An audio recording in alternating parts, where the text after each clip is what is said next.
I think the best way to avoid it is prevention. So when I'm doing a transconjunctival bleph, I stay in the posterior lamella. I minimize my dissection just enough to just spread and get those fat pads and avoid injury into the middle lamella. And knock on wood, I have not had an ectropion on transconj.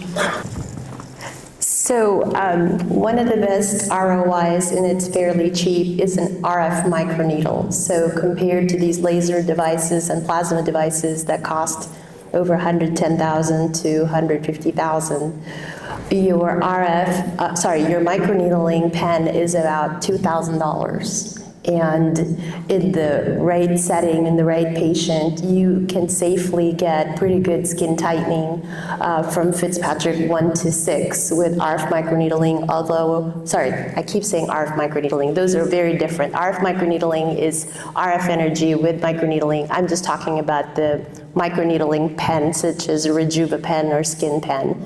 So that's kind of the best investment. And to just plan for multiple treatments to improve your results. I noticed that the patients did not have a corneal protector. Do you use corneal protectors very frequently, or your thoughts on that? Any risk?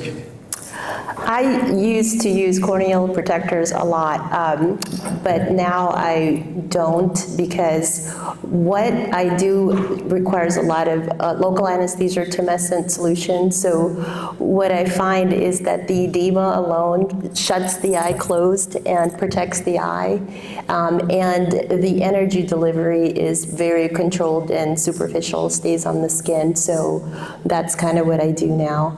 And with the nitrogen plasma also, because it's done under local, the patient can follow commands and just have them close their eyes, and I cover it with like a little plastic spatula, so I have not had any adverse events so far.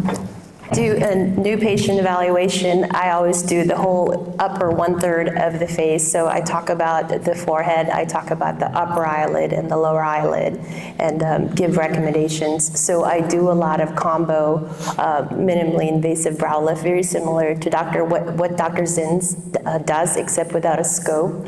I would do the brow lift first, establish the brow height, and then a lot of times when you get to the upper lid, there's hardly any skin that's left that's ptotic, so it's a lot more conservative upper lid skin excision. And recommendation, you could try to do a tattoo laser removal for the original displaced tattooed eyebrows, number one. If that's not available, there's this really cool like permanent makeup that's foundation colored, so skin colored. You could use it over scars, so you could microneedle in foundation or skin colored over the original pigmented fake eyebrows and make new eyebrows, do the appropriate brow lift and upper lid surgery as needed, then redo their eyebrow. I have a couple of questions for my co-panelists. One question is anyone doing any partial myotomies for the crow's feet or lateral orbicularis to so-called do a permanent Botox during lower lid or brow lift procedures? And second question is anyone doing tetracycline injections for festoons? The answer to your question, to both of your questions, is no, I have not done that. I try, and definitely in the days that we were doing endoscopic brow lifts on just about everyone, tried to score the orbicularis at the lateral brow. It's temporary. It's not a permanent correction. The problem is if you're taking down a retinacular cutis and you're incising retinacular cutis, that is the attachments from the orbicularis to the skin, but they reattach. So it's not permanent. Well, thank you, everybody. We appreciate your attention. Thank you. I just want to thank the panelists. It's been an honor.